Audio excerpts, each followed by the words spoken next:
The path to righteousness will never be as you or me planned it out in our heads, right? It will never be as we planned it out. Our minds are not capable of perfectly framing or fully comprehending the exact path, the things we have to go through in order to make it to the kingdom, right? The decisions we have to make. We cannot fully comprehend that. Abba's ways, Abba's plans are far higher and above what we can even imagine, right? Which is why we must search out and apply his word in all things, in all situations, in all circumstances, in all walks and manners and trials and tribulations of life, right?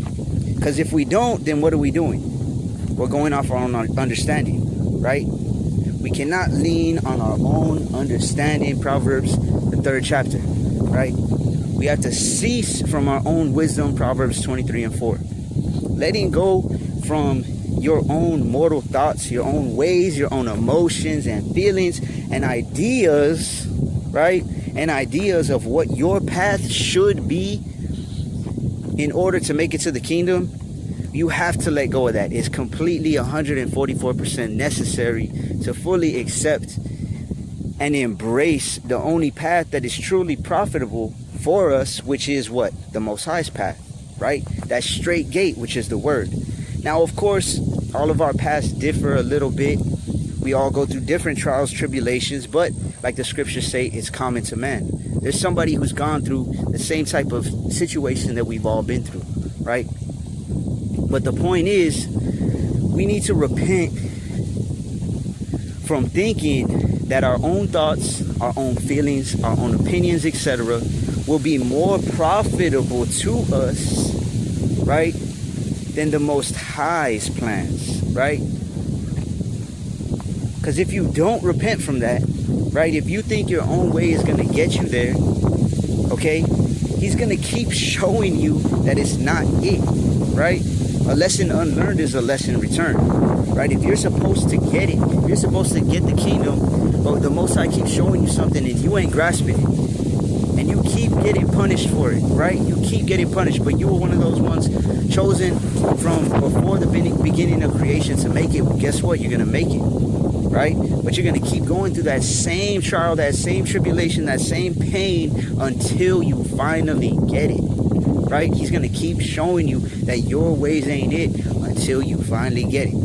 Or until he gives you over to that reprobate mind because you weren't supposed to make it, right? So don't get it confused though, because when you're trying to walk this right path, Satan will 100% try to stop you. He'll try to put fear in your heart. He'll try to get you to go off. He'll can even put thoughts in your head, right? We got all of Satan's devices out here that are putting thoughts in our heads. Wickedness, thoughts of wickedness, right? Thoughts of fear, right? And that spirit of fear doesn't come from the Most High. It comes from Satan. 2 Timothy 1:7, right? So let's make it simple. If it's righteous, you need to choose it. If it lines up with the word, you need to choose it. If it's going to help you in the spirit, choose it.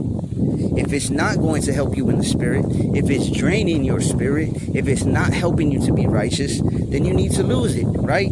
Because the Most High is righteous, right? As the light is set apart from the darkness, so is Yahweh Bashem Yahweh Shai set apart from the wickedness, from the evil, right?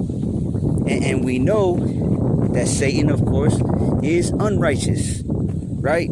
Satan and them evil spirits are unrighteous. They will set unrighteousness before you as stumbling blocks, as trials, as tribulations, to see if you're actually going to follow the Most High, to see who you're truly going to serve, right?